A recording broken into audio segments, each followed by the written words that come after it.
The basic truth is that this Assam government, its officials, bureaucrats, ministers, policemen, all are anti-travel.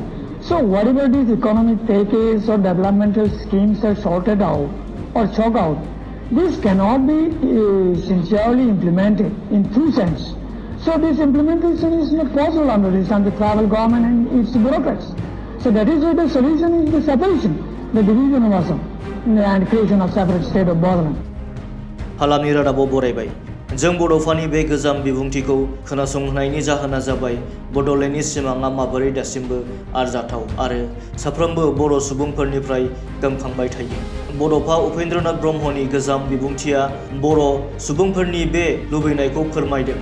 आलादा बड'लेण्ड रायजोआ साफ्रोमबो बर' सुबुंफोरनि सिमां आरो हास्थायनाय।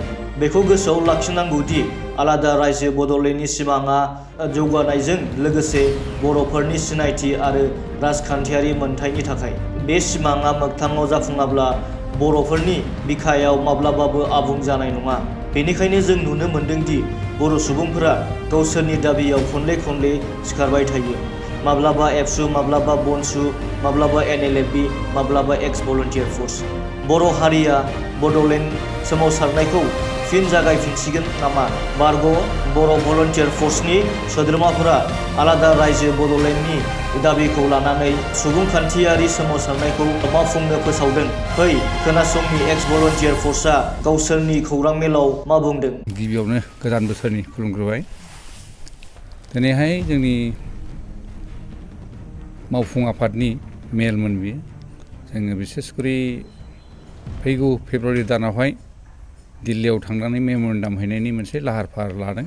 बिनि सायावनो जों सावरायनाय जादों आरो बिनि थाखायनो दिनै जों जिल्ला कमिटिफोरखौ बिथोन हरनाय जाहैबाय जाहाथे जोङो फेब्रुवारि दाननि बिथोराव माने फैगौ पार्लियामेन्ट लकसभा इलेक्सननि सिगां जाहाथे जोङो भारतनि प्रधान मन्त्रि, भारतनि हादरगिरि आरो जाहाथे नखर मन्थ्रिनो गोसोखां बिलाइ हैनो हायो बेखौनो लानानै जों गोथौयै सावरायनाय जादों। बे आफादा दिनैसिमाव बेसेबां गोख्रों जाखो आरो बे आफादनि गुबै थांखिफोरा मा मावनांगौ?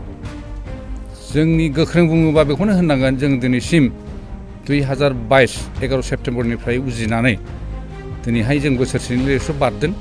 दा बेवहाय जोङो 6टा डिस्ट्रिक्टखौ जों दानो हाबाय।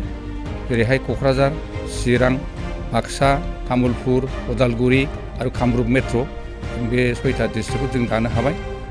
लासै लासैनो जोङो गोख्रोंनिफ्राय गोख्रोंसिन जालांगोन आरो जोंहा थांनांगौ दंखायो बिश्वनाथ डिस्ट्रिक्टसिम आपटु जों लासै लासैनो धेमाजि, लखिमपुर, शदियासिम थारमाने तिनसुकियासिम जों थांगोन आरो जोंनाव बे हाबाफारियाव दंखायो।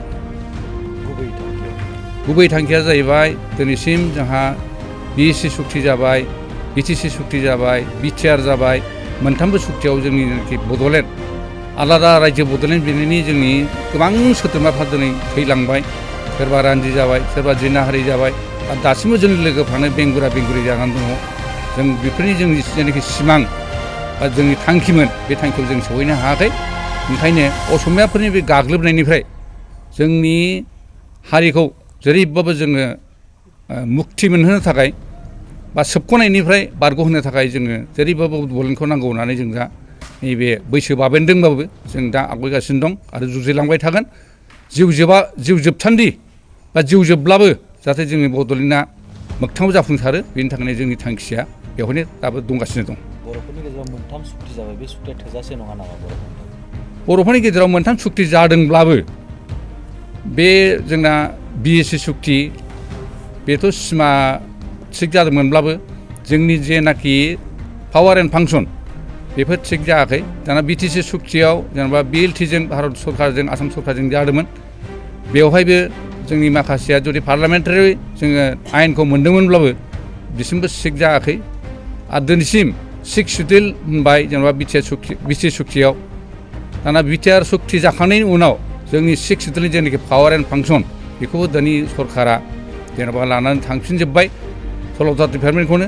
दा ओंखायनो जों सान्दों बर'फोरखौ गासिबो मोसाहोबाय थानायल' जेखि सुक्ति जाया मानो माने बर'फोरनि सायाव सुक्तिनि सायाव सुक्तिल' जायो। जोंनि आलादा रायजो बिनायनि जेनाखि मोनसे जोंनि थांखि बे थांखिखौनो जोंनिखौ जाफुंहोआखै आरो बर'फोरखौ खालि मोसाहोनाय बा सोरखौबा सोबख्रुबनाय बा राजखान्थि खैसारिजों जोंखौ बुख्रुबनाय बा नासयनानै दोननाय बिदिल' खालामगासिनो दं दानि सरकारा। नोंथांमोननि आफादाव गासिबो बैसोगोरा लाइमोनफोरखौ जोङो दा आफादथ' बै समाव जोंना 1987आव बड'फा उपेन्द्रनाथ ब्रह्मनि दैदेननायाव जानाखि मोनसे बिगुरास बड'लेण्ड मुभमेन्ट जादोंमोन बे समनि जों गासिबो सोद्रोमाजोब दा बेवहाय जोङो आफादथ' जों दा आवगायग्रोदों दा बे आवगायनायनि खारना जाहैबाय ओंखायनो जोङो भलान्टियार फर्सनि मानसि मोनब्लाबो दा ओंखायनो जोङो बैसो बाबेनाय हिसाबै एक्स भलान्टियार फर्स अर्गानाइजेसन मुं लानानै गोदान फिरफिला लानानै जोङो दा आवगायफिनदों आरो लासैनो जोङो बे लाइमोनफोरखौ हिन्जावानो जा हौवायानो जा जों लासैनो नेक्स्ट जेनेरेसननि थाखाय जोङो सोदेरलांगोन आरो बिथांमोननि सायावनो जोङो माखासे दायित्वफोरखौ होलांनानै जोंबो बे बड'लेण्डनि जेनाखि थांखि जों जाफुंसार होनो नागिरनाय बेखौ जोङो जयैनो लानानै जों खामानियाव आवगायबाय थागोन आरो जेरैबाबो जोङो बे इयुन जेनेरेसनखौ लाफादेरनानै बड'लेण्डखौ जेरैबाबो जा नङा गाबोन नङा समफोर नङा थामलिफोर बेखिनियाव जों जेरैबाबो जुजिहैगोन बे सिमाङा जोंनाव दङ।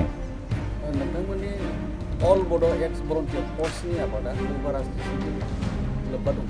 गैया जोङो नन पलिटिकेल होनगासिनो दं आरो जोङो नन भायलेन्सजों थांबाय थागोन मानो होनबा जोंनि बैसोआ दा भायलेन्सनि माबायाव थांनो हाला दा ओंखायनो जोङो नन भायलेन्सजों थांगोन आरो नन पलिटिकेल खुनु जों बेवहाय सोरबा BPF होन सोरबा UPPL होन सोरबा BJP होन सोरबा थानाय मानसिखौ दिनै बिथांमोनखौ जे हथातनो मोनायाव फैनानै होख्रांफैनाया बे जुक्ति संगत नङा मानो होनबा बिथांमोनहा सिजफायाराव थानानैनो बिथांमोननि जेनाखि मोन्थाय बे मोन्थायखौ लानानै हयथ' रिहेबिलिटेसननि थाखाय बिथांमोनाबो 4 लाख करि बा 5 लाख करि रां बिदोंमोन खोमा हयथ' बिथांमोनाबो मोनाखै आरो बिनि आगोलबो जोङो बिथांमोननि जेनाखि लिडार